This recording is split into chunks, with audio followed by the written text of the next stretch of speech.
All right, good evening, everyone. Thank you for joining us tonight on this call. So we'll be talking about end financing tonight, and it will be conducted in BM.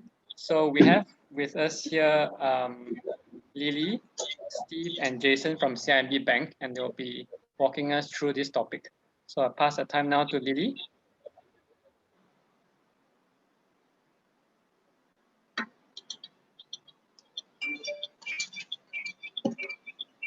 Okay, can you hear me? Sorry, can you hear me? Yeah, a little soft. Yeah, but we can hear you. Okay, so salam sejahtera semua rakan-rakan dari Redfield. Okay, terima kasih Marcus, Charles and Yuan. And terima kasih kerana meluangkan masa untuk menghadiri Webex yang diaturkan oleh Redfield. Kami 3 orang daripada CIMB Retail Enterprise Distribution Kota Damansara. Kita ada kita punya servis merangkumi pembiayaan hartanah dari segi individual dengan SME. Okay. Dengan saya hari ini ialah Steve Ma, Senior Team Manager, dan Jason Pang dari Sales Manager, sebagai Sales Manager. Okay. Tahun ini kita agak mencabar sebab COVID-19. Landscape ekonomi dengan cara hidup kita semua sudah berubah. Dengan selaras dengan itu, institusi kewangan dan pasaran hartanah pun sekali berubah selaras dengan perkembangan semasa. Kami sentiasa memahami dalam situasi yang mencabar ini, bank dengan pun selalu mengubahkan dia punya garis panduan pinjaman. Okay, so dengan tu ejen-ejen hartanah pun saya rasa pun senantiasa nak mengetahui apa perkembangan terdekat dengan garis panduan kredit yang paling terkini. So macam ni boleh para ejen boleh bantu pelanggan untuk mendapatkan pembiayaan dengan lebih mudah. Okay. Sekarang I akan pass kepada Jason dengan Steve untuk sharing pasal macam mana kita CIMB boleh membantu para pelanggan ejen untuk mendapatkan kelulusan secepat dengan semudah. Okey, persilakan Jason dengan Steve.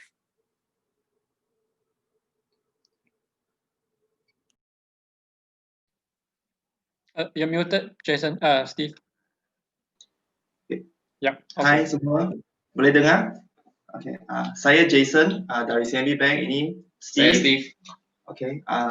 I akan cuba cakap lebih baik dalam BM lah. So kalau cakap tak baik, jangan marah. Okay. I akan share screen sekarang.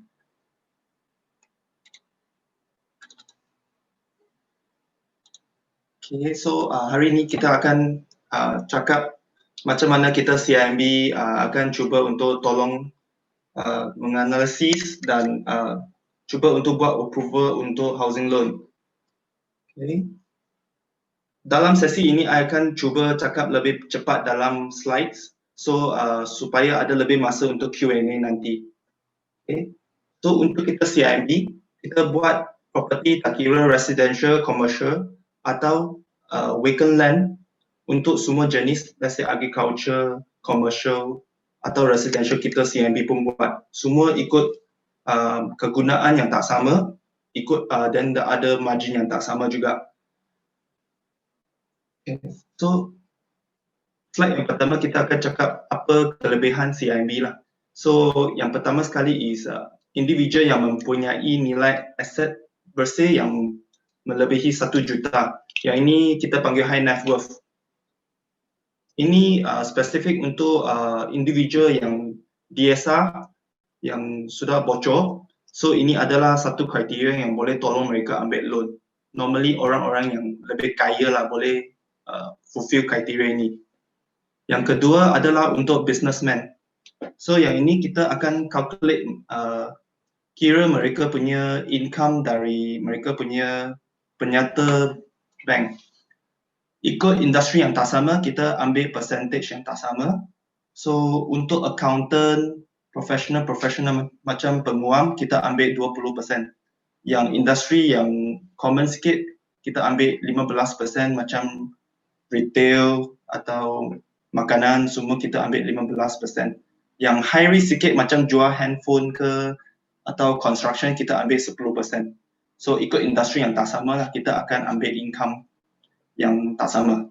Yang kelebihan ini dalam CIMB kita tak ada, macam mana cakap, income tax bukan compulsory untuk hantar. So ada businessman yang mereka buat income tax yang rendah, CIMB ada advantage kat sini. Okay. So kiraan nisbah perkhidmatan hutang dalam industri kita, apa yang I tahu is DSR dalam CIMB adalah yang antara paling tinggi. Kalau net income untuk CIMB lebih dari 7,000, kita boleh sampai 90%. 90% untuk dari mereka punya income. So yang ini adalah advantage kita jugalah. Untuk package Flexi Own, yang ini launch during MCO. Yang ini untuk tolong individu untuk apply loan lebih senang, because 5 tahun yang pertama akan lebih rendah dalam komitmen dan pembayaran mereka. Yang ini kita akan explain lebih detail dari slide yang belakang sikit. Okay. Last one is kita CIMB, applicant tak ada hak. Maksudnya kalau let's say beli rumah ada 2 orang, tapi kalau mereka nak tambah let's say ibu bapa atau abang untuk join dalam loan supaya mereka dapat approval, kita tak ada hak limit lah, 4 orang, 5 orang pun boleh. Okay, next.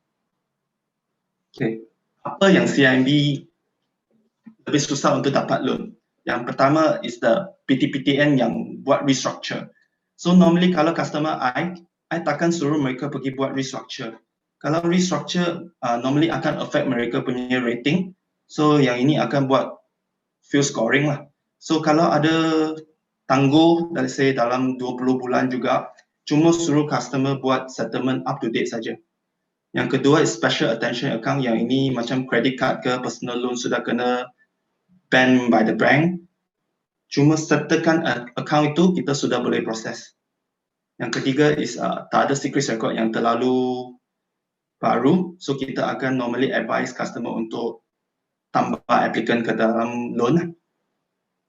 Yang keempat adalah yang let's say jumlah pinjaman lebih dari had pinjaman. Maksudnya normally yang ada late payment interest. So normally ini akan buat bank yang tak suka, because bank tahu kalau you ada late payment interest, maksudnya you punya payment record tak begitu cantik lah.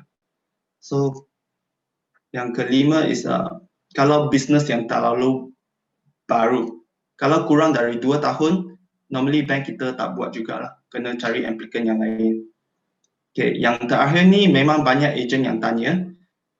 Normally hartanah yang melebihi 10 tahun tapi belum ada strata title atau individual title, bank kita pun tak buat.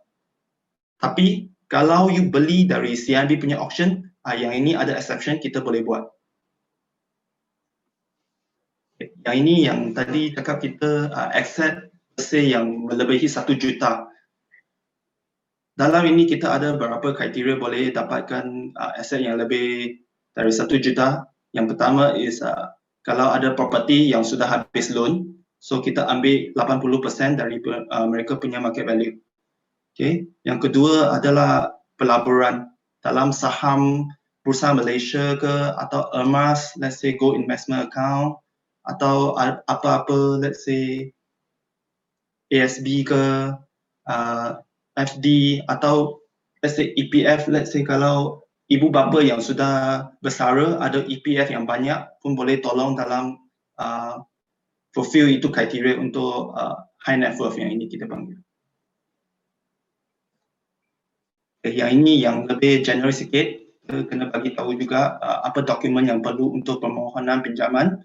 Let's say orang yang bergaji, yang pertama kali IC memang semua orang perlu, payslip, bank statement untuk tally dan also EPF.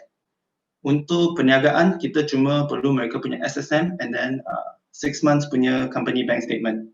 Yang ni kita untuk direct income lah.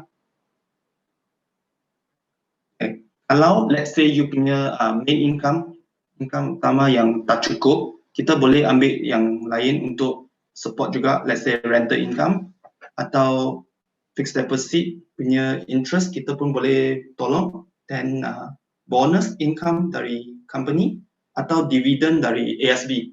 Yang ini yang paling common lah. Okay. Yang ini yang tadi I cakap flexi on package. Yang ini yang launch during MCO untuk tolong individu yang lebih lemah sikit dalam kredit untuk lepas dalam loan. Okay. Yang ini kita bagi example sikit. Let's say untuk loan 500,000, let's say 35 years. Kalau untuk normal loan, normally installment RM2,096. Tapi untuk flexi on package ni, untuk first 5 years, cuma bayar RM1,800 lebih saja. So yang ini boleh tolong dalam you punya DSR calculation dan lebih mudah untuk pass, and also let's say ada individu yang sudah bocor sikit, let's say more sudah melebihi 1 atau 2%. So yang ini kita boleh tolong dia apply untuk package ni supaya mereka boleh lepas.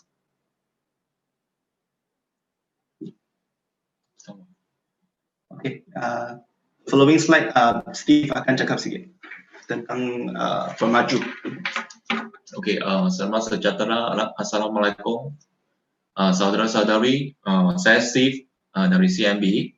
So hari ini saya akan cakap sedikit atau bagi sedikit knowledge bagi bank. So apa jenis pemaju-pemaju yang bank suka, bank akan layan, bank ada lebih minat kepada pemaju ini, selain daripada apa jenis pemaju-pemaju yang bank kurang minat. So kita sini ada 3 kategori. So pemaju yang bank kita layan, kita minat. Alright. So kategori pertama, ini pemaju perumahan pertama. So siapakah dia? Okay, dia adalah company yang modal berbayar, it means that itu kita panggil pay up capital 200 juta ke atas. The next is the nilai bersih. Ini company net worth, dia 300 juta ke atas juga. Okay, selain daripada ini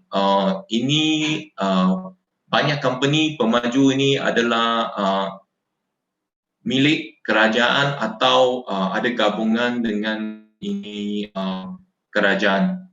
So siapakah dia? So kita pun tahu sekarang apa top developer dalam market kita. Kita ada ni Masing, Sunrise, Tropicana, SP Setia, Samdabi. So inilah semua jenis-jenis pemaju perumahan utama. So selain dari ini top developer, so kita ada juga ini pemaju perumahan yang reputasi. So siapakah mereka? So inilah company yang modal berbayar, pay up capital, so 1 juta ke atas.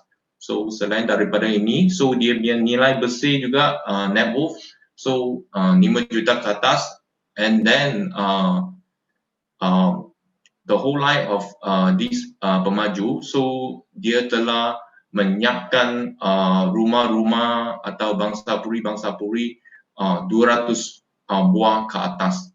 So biasa ini pemaju perumah yang reputasi adalah ini company listed dengan ini senarai dalam Bursa Malaysia Kuala Lumpur. So siapakah mereka? So ini medium grade, so dia adalah SCP Group atau kita ada juga Kejar Prospect, Grup Berhad, TA Group atau Binastra. So ini adalah perumahan prestasi sekarang. So kita pergi ini kategori yang ketiga sekarang. Kategori ketiga ialah pemaju yang ada pengalaman. Dia biasa ada juga rekod projek yang sedia ada. So biasa syarikat ini tak seramai dalam Bursa Saham Malaysia. So modal dia biasa pun sudah sampai tahap 250,000 ke atas. biasa pemaju ini dia biasa projek pun dalam pekan-pekan macam you pernah dengar juga dekat Ceras Sungai Long. So dia punya pemaju tempatan dia, kita ada Ceras Hong Sun. Kalau kita pergi ke Setapak kita ada Platinum Victory. So and then mungkin you pergi Tangkil, so you akan dapat nama Kamsul Sendang Berhad. So inilah pemaju tempatan. Dia mungkin tekan pekan sana, dia buat famous. You cakap saja dekat kampung sana, dekat pekan sana, so semua orang tahu siapalah dia. Oh, okay. So kita pergi sambung dengan next slide. So next slide adalah pemaju. So ini sangat penting kalau sesiapa saja saudara-saudari you ada fokus dalam projek. So memang you akan pilih itu projek yang bagus, bank minat, customer pun minat. So you senang jual, you senang dapat sales, and then juga bank dia approval, loan dia approval, pinjaman dia approval, so you senang dapat. So apakah projek-projek yang kurang minat atau kurang dilayankan oleh bank? So pertama, pemaju yang tak pernah pembangunan projek. So ini yang pemaju dia tak pernah siapkan satu projek pun. So biasa ini pemaju dia mungkin dari lain perniagaan. So ini pembangunan rumah adalah perniagaan yang pertama atau perniagaan yang baru. So ini kita pun ada cakap ialah first time developer. So ini jenis pemaju yang kita kurang minat lah.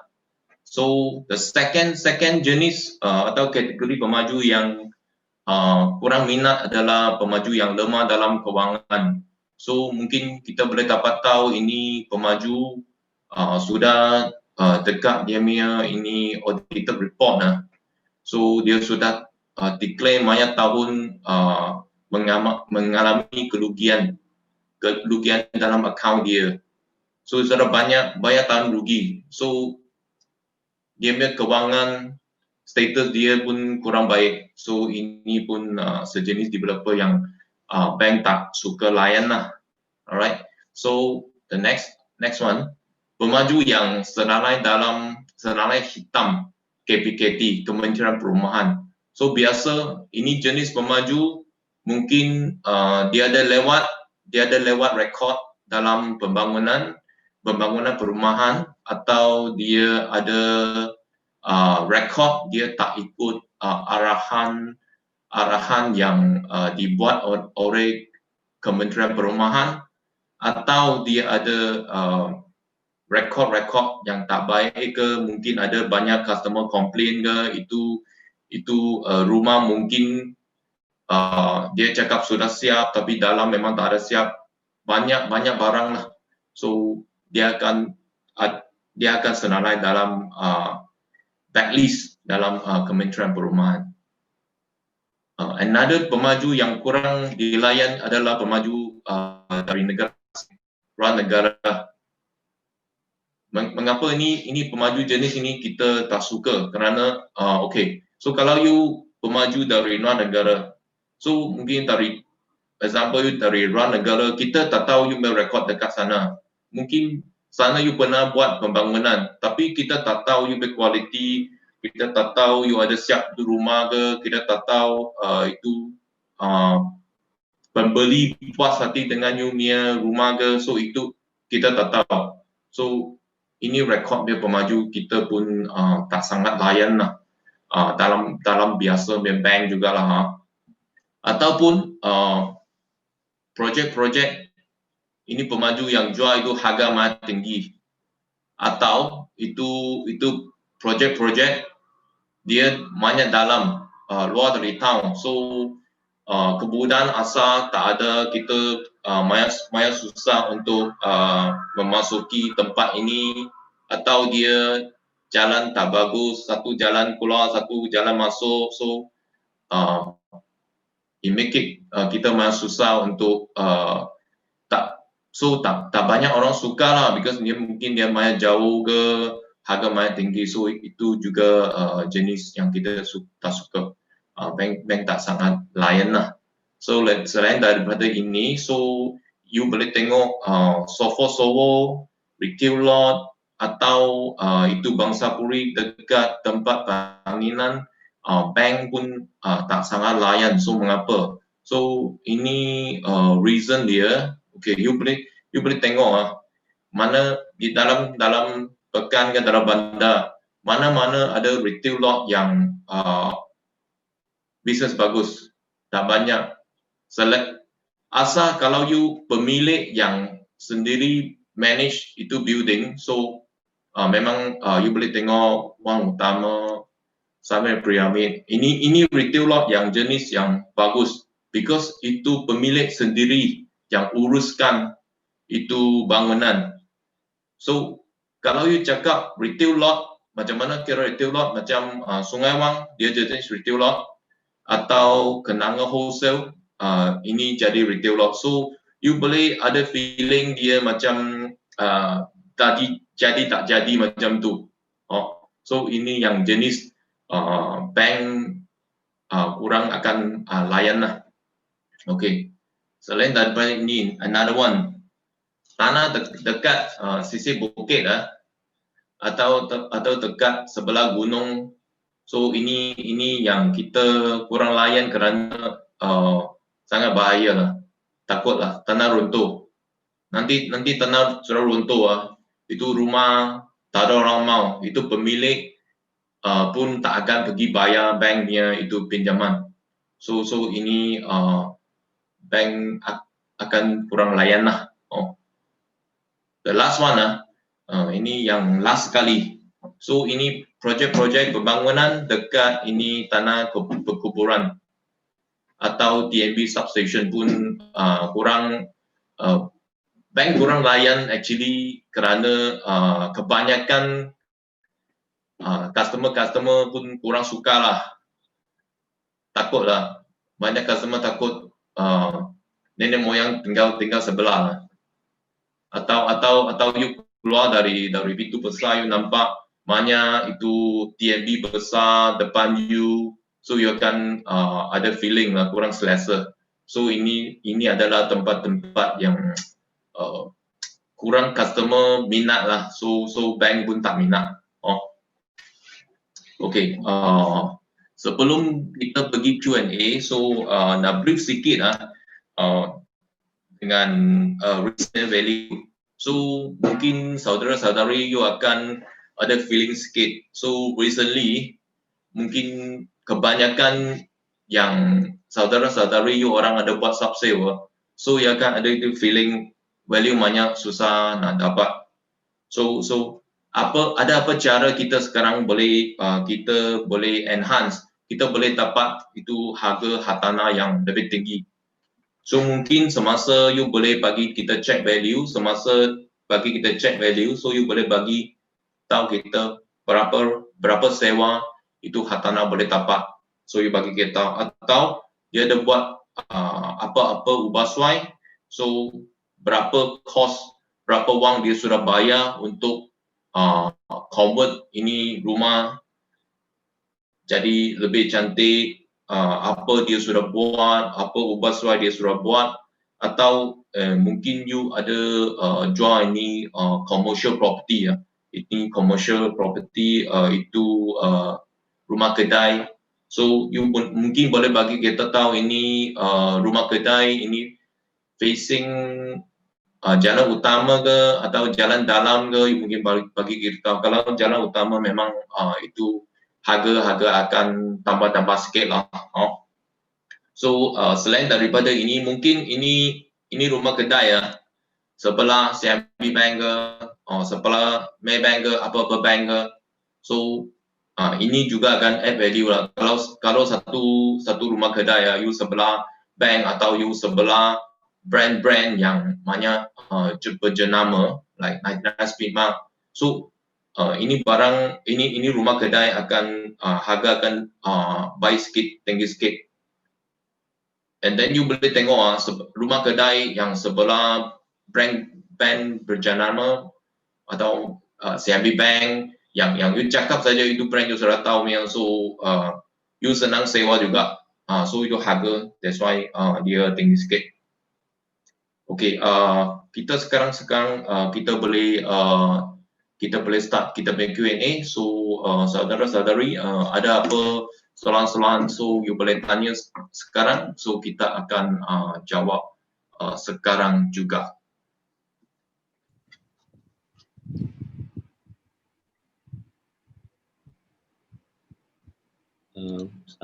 Jason, Ya. Okay. So tadi ada seorang Abang Ikhwan, seorang saudara tanya, dia nak beli property auction. So ada apa tip-tip yang dia perlu ambil?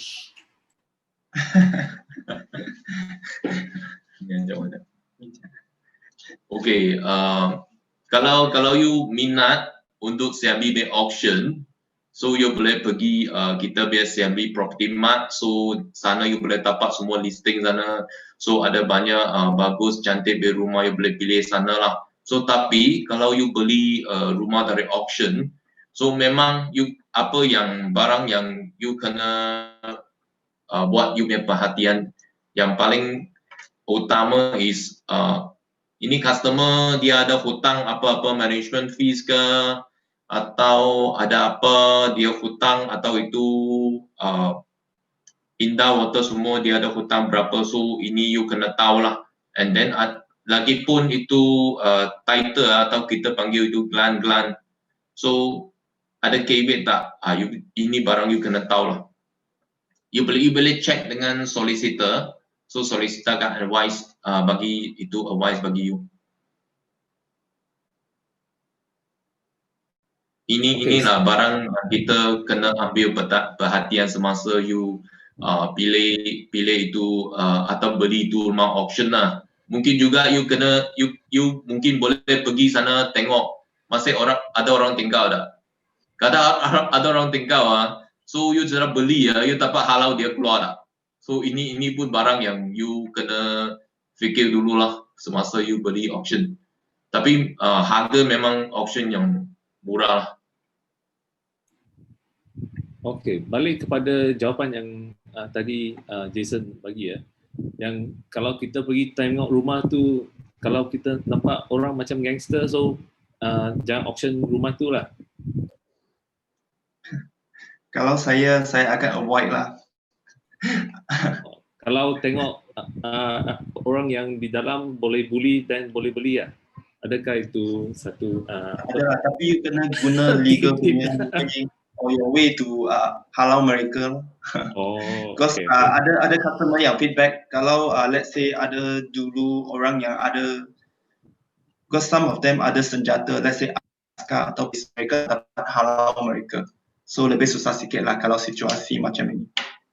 Okay, betul juga, takut kena tembak. Okay, so ada satu soalan lagi dari you boleh pergi sana jalan-jalan, tanya jiran, sebelah dia resident dia kerja apa. You boleh tahu lah. So you ada satu expectation lah. So you sudah beli, you dapat halau dia tak? Itu pasal. So lagi ada satu soalan dari saudara Syahid Nawas. Aviation dan tourism industry macam mana, ada tak sekarang masa affected? So untuk masa ini sekarang bank-bank pun jaga-jaga sikit dalam industri yang tertentu lah. So untuk kita CIMB sekarang industri untuk hotel, tourism dan travel agency kita pun avoid sektor sekarang at the moment. Kesian juga. So saudara-saudara ada klien-klien dari aviation dan tourism mungkin kena cari kerja baru lah, baru apply .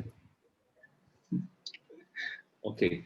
So tadi saudara Jason cakap tentang kalau bank-bank yang terkenal the valuation rumah kedai atau kedai dapat better value kan. Kalau sebelah bank macam CIMB. Kalau Tadi Steve yang cakap ya apa?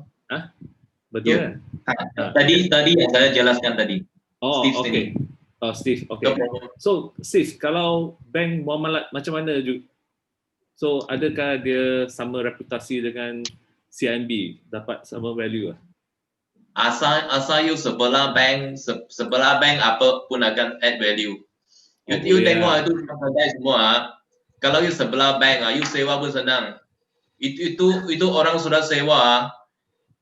Dia cakap dengan customer, saya punya rumah kedai dekat mana, sebelah bank apa. Dia cakap pun senang kan. So that's the reason dia harga pun bagus sikit. Sewa pun senang sikit. Okey, ada satu soalan lagi dari saudari Fifi ya, Syafiza. Dia tanya pasal MRTA. What's your advice kalau diorang reject client punya application because of COVID reasoning? Contohnya for smoker, diorang reject for now, but will revisit after COVID. Itu alasan banker lah. Fifi, nak tanya, itu banker, I rasa bukan banker CIMB lah. CIMB tak macam ni kan? Tak mungkin macam ni lah. Actually, I tak berapa faham kenapa reject, but because of COVID, I tak berapa faham soalan ni. Sebab dia cakap budak tu, dia seorang smoker, tapi dalam musim CMCO, dia rasa risiko tinggi sikit, mungkin tak nak bagi loan orang ni. Tak ada. Tak berkenaan. Ya. Ini jawab ini answer tak sangat masuk akal lah. Fifi, kasih type banker siapa, jangan cakap CIMB lah. Kalau CIMB, bagikan cawangan dia. Nanti Jason dan Steve kau tim. Kau tim bagi you. Tapi saya rasa bukan design lah. Okay, Lily sini ya, I nak tambah satu. Okay, untuk CIMB kan kita punya MRT ya, untuk pelanggan yang kurang daripada umur 50 tahun dengan certain loan limit kan, kita pun ada auto acceptance. So kalau customer ada apa-apa sikit penyakit kan ataupun tak kurang, bukan terlalu sihat punya, kita pun ada auto acceptance. So bagi CIMB kita memang fleksibel. Okay, so sekarang kita dah unmute Fifi. Saudara Fifi akan ask you question lah, Dara. Okay, so in case lah, katakanlah that client is sick and then dia tak dapat insurance lah from CIMB, but my case was not from CIMB lah. Okay, to clarify. What would be your advice? You will ask them to take life insurance instead to cover the loan amount to proceed, or how? So what you mean is dia punya insurance sudah kena reject from the insurance company? Yes. Due to what reason? Due to my client too, because she is still young, she's healthy BMI and everything, but she's a smoker. And then the show cause letter, it says that due to COVID season, we unable to process your application, but we will revisit this after the COVID is over. Exactly word by word, they say like that. Kalau saya rasa Fifi, I terus hantar CIMB. Tapi dia datang design lah. Yeah, actually kita tak ada face issue macam ni lah. Kita masih boleh proses dan insurance tak berkenaan dengan COVID-19 juga. Kalau you cakap dia muda, then normally let's say loan size tak berapa besar, normally insurance company memang akan accept case macam ni lah. Actually COVID-19 is the risk for semua orang lah, bukan you ke, saya ke, siapa saja. So actually for semua orang. Ini adalah risk untuk semua orang. Lagipun kalau ada customer yang dia mungkin ada record masuk hospital, ada operation before, so kita ada auto acceptance. Mungkin itu coverage dia tak sampai dia tahap lah, mungkin kurang sikit lah. Tapi it's better than dia tak dapat cover. Dia cover sikit better than cannot cover at all. Oh, okay. Okay. Lagi satu soalan dari saudara Dia- Iris. Dia tanya macam mana calculation derived income dari bank statement untuk self-employed. Boleh tolong jelaskan so dia boleh filter sebelum prospect apply loan. Okay, yang ini lebih complicated sikit. First one, you kena tengok dia punya industri apa. Kalau untuk common kita guna 15%. So normally kita ambil average 6 bulan dari dia punya credit duit yang masuk. So you ambil average dari 6 bulan, then you take 15% and times dia punya shareholding. Kalau let's say kalau you ada case, you boleh WhatsApp kepada I atau macam mana, I boleh kira untuk you dan bincang lebih detail sikit lah. Oh, so cari you dan Steve lah. Yeah, because lebih complicated sikit. Kalau cakap macam ni mungkin lebih susah untuk faham sikit. So saya rasa yang paling penting customer boleh bagi kita ini 6 bulan bank statement dari bank, dari perniagaan dia. So kita akan buat fikiran because kita ada 3 kategori. Satu, the first itu kategori pertama ialah kita akan ambil 20%. So kategori kedua kita akan ambil 15% and yang ketiga kita akan ambil 10%.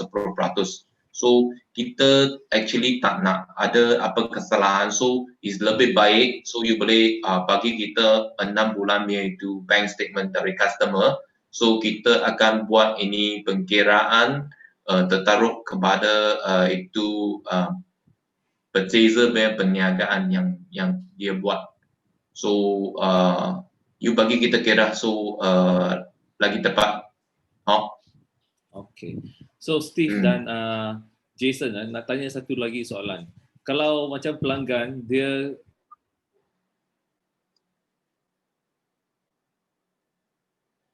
advantage means normally the statement or the money in and out all from CIMB Bank, do they get better advantage compared to if they are banking with let's say Affin Bank or other bank? So kalau dia sedia yang sedia ada dengan CIMB, so sekarang ni dia datang CIMB, dia apply, higher chance to get the loan or is still the same as treated as everyone?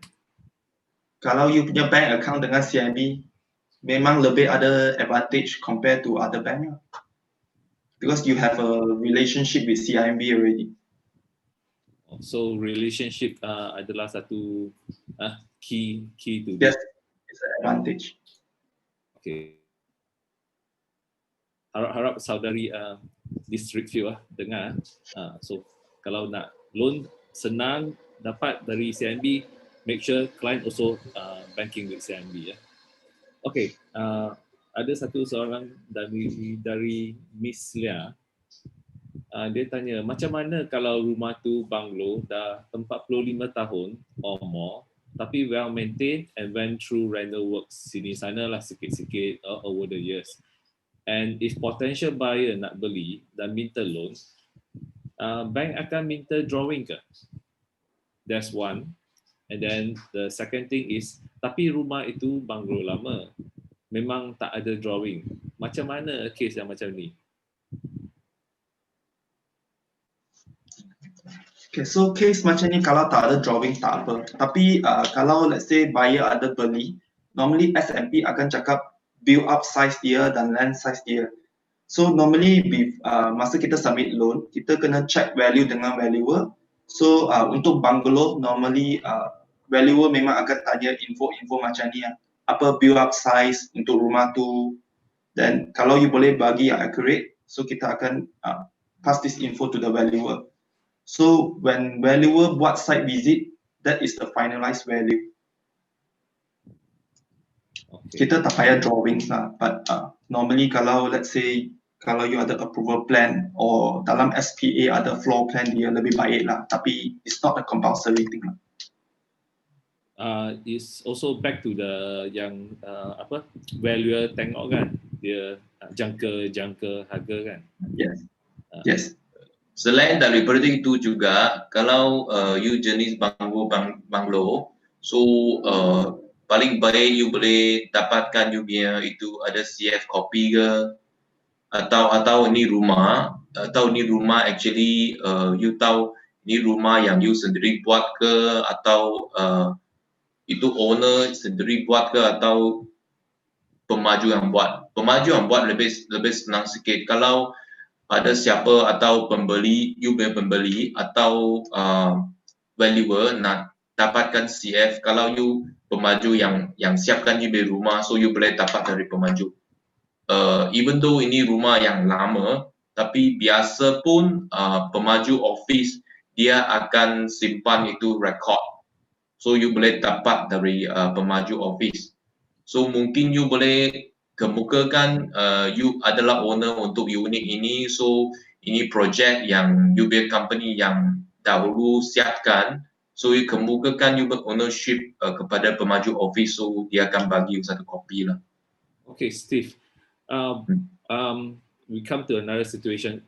What if Sure. dalam situasi ni rumah itu mungkin macam rumah-rumah banglo yang di kampung Penjala, tak ada drawing.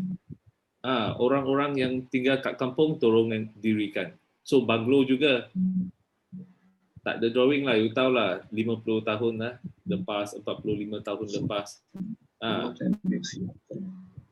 Okay, kalau jenis rumah ini yang tak ada CF, saya rasa tak ada CF dan tak ada approval kan. So kalau kita buat financing, kita akan finance itu tanah saja. Okay. Kita boleh buat financing juga, tapi kita akan buat atas tanah saja. Kita tak buat, tak buat atas bangunan itu. Maksudnya kita hanya akan berdasarkan nilai tanah. Okay. Ya, nilai tanah lah. Okay. Ya, betul. So everyone please take note lah. So this only based on the land value, nilai tanah sahaja. Okay. So ada ejen kita Zarizi dia tanya, banyak ejen komplain lah, banyak bank yang bagi market value lebih rendah dari tahun lepas. CIMB pun bagi market value rendah. Macam mana ni? Mungkin saudara Zarizi you tak cari Steve dengan Jason lah. Maybe you should try. Nanti kita akan share kita punya contact number, so you boleh WhatsApp bagi kita untuk check itu harga tanah. So kalau strata title ni rumah Bangsapuri service ke, Bangsapuri ke, apartment ke, so you kena bagi kita alamat penuh dan dia build up. Kalau jenis landed ke, you terrace house, double story, single story, so you boleh bagi kita itu alamat penuh dan dengan land area lah. Kalau you detached building jenis bungalow type nya, so you kena bagi kita alamat penuh memang kena, so kita sama sekali dengan itu land size dan itu build up. So ini barang kita lah. And then last, banyak penting. So berapa you nak, atau you punya owner nak berapa, you kena bagi kita tahu, so kita akan senang match. Kalau you tak bagi so kita akan check dengan valuer, apa valuer bagi kita, so kita akan bagi tahu saja. So mungkin ini situation you akan tak sangat puas hati. So berapa you nak, at least you bagi kita tahu, kita akan cakap valuer, so valuer akan try dia best lah to match your value. Kalau you tak cakap so dia dapat apa, dia bagi apa saja. Macam itu. So please take note. Tapi dengan ekonomi sekarang memang susah sikit lah. So some of the property punya harga memang sudah turun sikit. Because macam MCO, semua orang tahu owner mau jual dengan lebih cemas, mesti akan rendahkan harga. So normally market value of the property ikut harga pasaran. So when orang jual lebih murah, market value of the property memang akan jadi lebih murah sikit lah. Tapi kita akan try kita punya best lah. Okay. Sometimes dia itu valuable macam ni tau. dia sometimes mungkin last 2 transaction dia banyak murah. Dia murah, so dia akan drag down dia punya harga. Mungkin tahun ini sama jalan ada 3 transaction. 2 sudah murah, hanya 1 yang tinggi. So dia akan ambil tengah-tengah macam itu saja. So dia tak dapat naik bagi yang paling tinggi itu. Okay. Itu value macam di-judge lah. Okay, so sendiri pandai-pandai lah call Jason ke Steve lah, cakap dengan Jason dan Steve berapa owner nak, so dia boleh cakap dengan valuer, si boleh, kalau boleh match dia match lah, kalau tak boleh then is the market that drove the price lah, betul kan? Okay. Betul. So thank you. ada seorang saudara Cairo Amiro, dia tanya kalau klien ada history NPL, non-performing loan dengan CIMB sebelum ni, tapi dah settle down, dah settle lah, means dia dah balik, dia bayar semua kan, still boleh consider untuk apply loan dengan CIMB? Okay, macam ni, kalau memang sudah ada benar bad record dengan CIMB, memang all this while kita punya credit department memang akan avoid lah kalau ada credit history dengan CIMB. Akan lebih susah sikit untuk dapat loan lagi. Okay. So tadi Abang Ikhwan, maybe you want to stress your question again, sebab dia cakap nak belajar walaupun kompleks. So I don't get your question really, so maybe you retype again. So okay, dari ni I tak tahu saudara ke saudari, nama dia Galaxy S8. Dia tanya kalau client already have 3 houses, can client buy short lot with 90% loan? For short loan, Boleh kan? we only have 85% margin. We don't have 90% margin for commercial property. So if short loan, if your DSR is within, it doesn't matter how many shops or houses that you have, we can still try to go for 85% margin. Yeah, short, it doesn't seem like residential yang ada, let's say, rumah yang ketiga 70%. So untuk commercial, kita tak ada rules macam ini. Okay, Actually untuk rumah kedai kalau you qualify you beli, you ada 3, you ada 4, you ada 5, you boleh dapat full margin 85%, 85 plus 5%. So dia tak ada itu rules first shop berapa, second shop berapa, third shop berapa, itu tak ada. Okay. So okay, Abang Iwan dah balik dia cakap tentang financing untuk residential land. Berapa peratus margin? How to do land plus house building financing? I rasa mungkin dia beli tanah, dia nak finance buat bangunan di atas tanah jugalah. Okay, so macam ni, kalau you beli tanah saja, let's say ada orang yang mereka beli tanah dan belum planning untuk bina lagi, tanah untuk residential is 70%, 70% dari harga tanah or market value. So let's say kalau you beli tanah ni and then you submit approval plan from architect. So kalau ada approval plan from land office and then ada certified by engineers and architect, we can go for 90% for first and second housing loan, ikut housing loan punya margin. Kalau tanah saja untuk residential is 70%. Okay, terima kasih.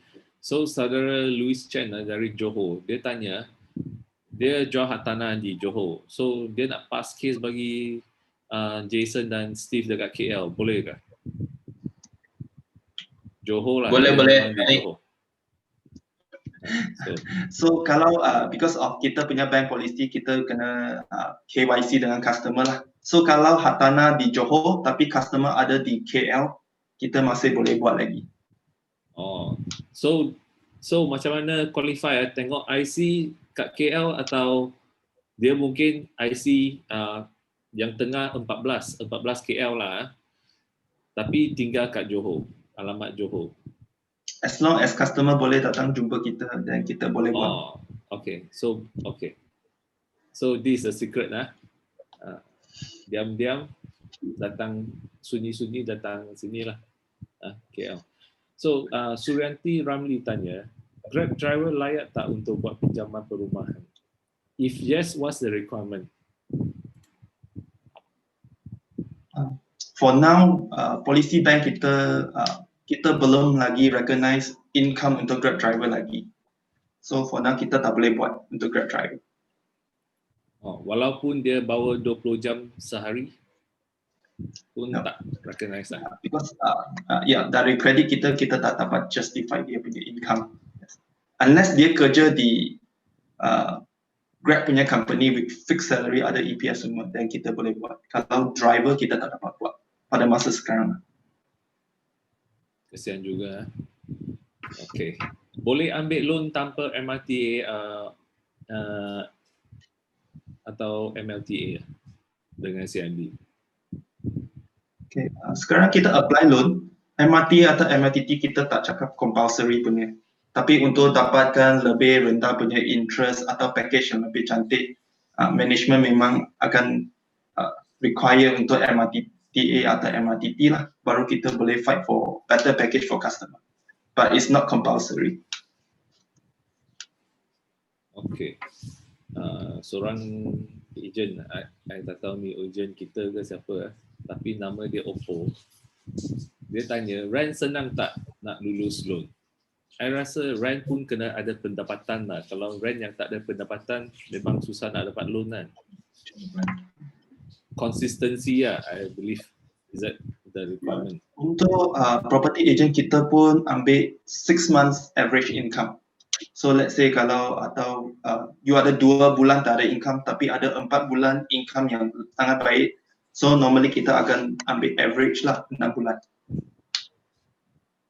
Okay, so Kairis tanya, saudara Kairis tanya, untuk preferred customer CIMB yang ada, any advantage ke beli tanah residential? Can get better margin than 70%? Okay. Untuk preferred customer kita, dia pun ada dia punya customer rating untuk preferred. So let's say they are preferred A or preferred B, kita boleh try to fight for 85% maximum. Tapi yang itu pun kena tengok mereka punya rating lah. Untuk let's say standard punya sekarang is stay at 70%.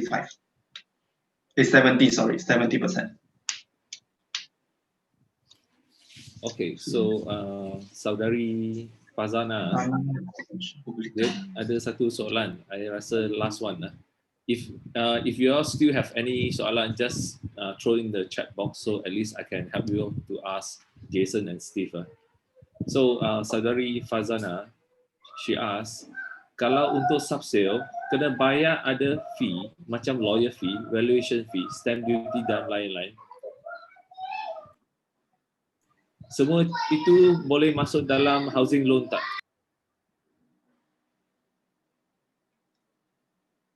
Okay, untuk housing loan kita, we can finance 90 plus 5%. So untuk 5% tu is untuk MRTA, legal fee and valuer fee to financing. Maximum adalah 5% dari harga rumah SPA. Tapi finance semua fees ini hanya untuk itu loan agreement. So itu berjanjian jual beli itu fee semua you kena bayar lah. Tapi loan punya pinjaman punya portion bank boleh finance kan. Okay, so saudara Fazli tanya, lower rate CIMB berapa? Bank lain boleh dapat 2.9. Lowest rate lah dia tanya mungkin. Dia tanya sedia kala punya rate lah yang ada di CIMB. Dia cakap yang bank lain dapat 2.9. I think that is a base rate lah. Okay, macam ni. Kalau you compare kita dengan bank-bank lain, ada bank yang boleh bagi rate yang sangat rendah, ada yang cuma juga yang sangat tinggi. So I will say kita punya bank is at average level lah. So untuk 2.9% bank kita pun ada, tapi untuk preferred A customer saja. So kena juga tengok dia punya profile dalam CIMB lah. So I tahu sekarang market memang ada bank yang bagi sangat rate yang rendah macam Public Bank, Maybank, tapi kita akan try our best lah. Oh, okay. Tapi juga cakap tentang apa expectation lah customer service kan dengan CIMB macam Lamborghini lah kan. Dan you with others kan different.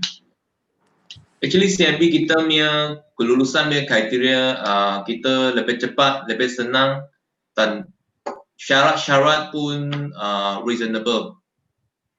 Some ada bank yang boleh bagi you bagus pay rate lah, tapi you dia bagi you buat bayar barang ke, dia nak dapatkan majikan dia surat ke, atau dia nak verify you punya majikan ke. So ini akan buat you beli satu rumah. So mungkin you punya majikan pun akan tahu, you punya colleague pun akan tahu, because dia nak buat banyak verification. So dengan ini CIMB lebih fleksibel lah. Kita punya syarat-syarat banyak reasonable. Okay, very good. Okay, so dah 10:03 ya. So last two more lah. Kesian juga ada yang tunggu. So Khairul Amir tanya, kalau ada klien ada 2 job, macam mana nak kira DSR? Boleh tambah 2 income atau pilih satu income yang untuk calculate DSR? Okay. Kita punya bank, kita boleh ambil 2 income pun boleh. As long as dia punya income ada EPF contribution. Boleh verify So punya. I pernah ada buat. Yes, we can do as long as dia punya income boleh justify. Let's say tally to bank statement and also ada EPF contribution. Okay, ada satu situasi yang nak tanya. Also kena boleh verify lah. So kalau dia sekarang daytime dia kerja dekat office, malam dia flip burger.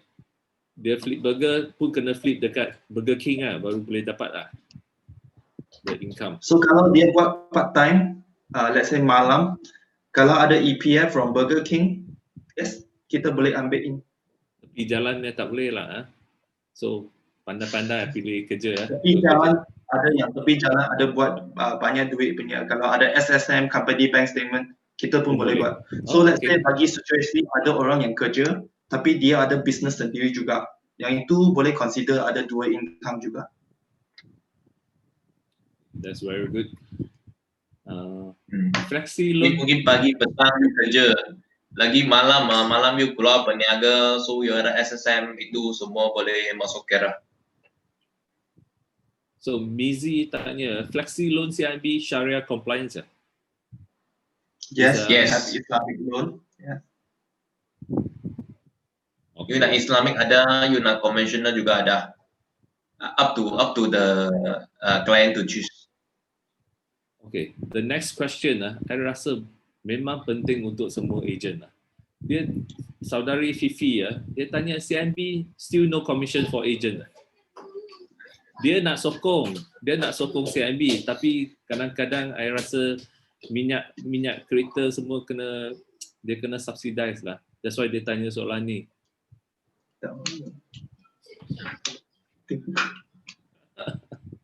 Ni PM tepi mungkin kita PM tepi. Just contact Jason and Steve lah for this issue. So I tease you all saja. At least 2 of them know what is coming lah. You all just call them and talk to them. Okay? And okay, so okay, I make it the last one. Everyone don't put in question anymore. So Airul Syafiq ni cyclist handal review dia cycle 4,500 pun boleh. Okay, dia tanya, if client is a contract staff from Telekom Malaysia, can he or she get financing? I rasa kena tengok internet speed lah. Kalau internet speed memang ada gangguan kerap, mungkin tak dapat loan lah. Okay, so if contract staff from TM, normally even if contract staff dia memang ada EPF, and then from kalau ada EPF boleh tally, kita pun boleh ambil.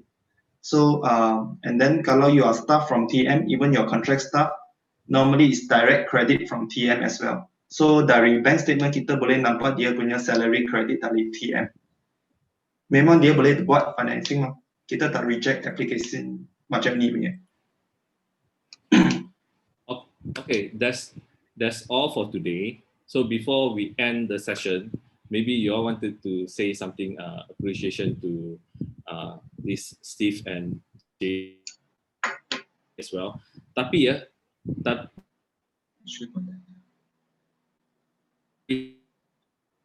for agent,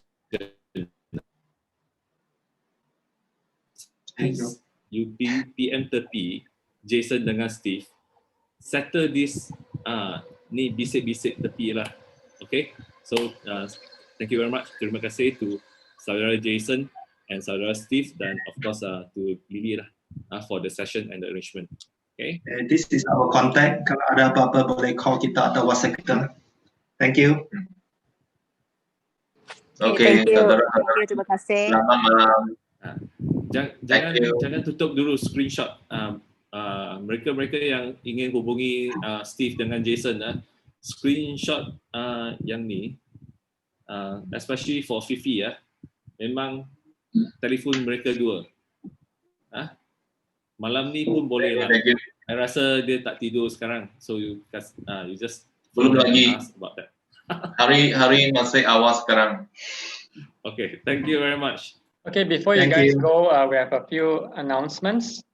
So thank you, Lily, Steve, and Jason for your time sharing with us on Ant Financing. So I just want to make a few quick announcements on what's coming up next for us in Redfield, Keller Williams. So we have 3 more days of training for this week: Wednesday, Thursday, Friday. So this is tomorrow, Wednesday. Where Wing will be sharing with us on current market updates. This is tomorrow morning. Unfortunately, the registration for this is closed already because this is tomorrow morning.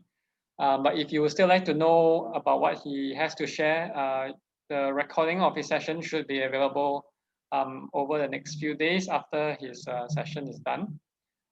And you should be able to find it on our YouTube channel as well. And the day after that, Thursday. So this one we have a guest international speaker from US. So his name is Tyler Shields, and he'll be talking to us on how you should use Command to supercharge your business. And this is on Thursday morning. So for Friday, we have our Jonathan Quek, who will be talking to us about how we can use our mindset to put into action. So this is on Friday morning. So for Tyler Shields and Jonathan Quek session, it is still open to sign up. So in the chat box, you should be able to find the links to sign up. Is it up yet?